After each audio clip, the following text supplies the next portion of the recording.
தாலி கட்டும்போது என்ன மந்திரம் சொல்றா? மாங்கல்யம் தந்துனானேன மம ஜீவன ஹேதுனா கண்டே பத்னமி சுபஹே சஜ்ஜீவ சரதம் சதம். அதுக்கு அர்த்தம் தெரியுமோ? இந்த புனித நூல் எனது நீண்ட ஆயுளுக்கு அவசியம். இதை உன் கழுத்தில் அணிவிக்கிறேன்.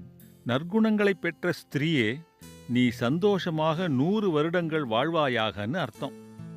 பாதி பேர் அர்த்தம் தெரியாம கட்டிட்டு அவஸ்தைப்படுறான். சில இடங்கள்ல, குறிப்பா வட இந்தியாவுல, கண்டே பத்னமி சுபகே துவம் ஜீவன்னு சொல்றா. அதாவது புருஷன் வாழும் வரைன்னு அர்த்தம். அங்க உடன்கட்டை ஏறும் பழக்கம் இருந்தது. அதனால தமிழ்நாட்டுல மட்டும்தான் சஜ்ஜீவன்னு சொல்றா. சதம்னா 100.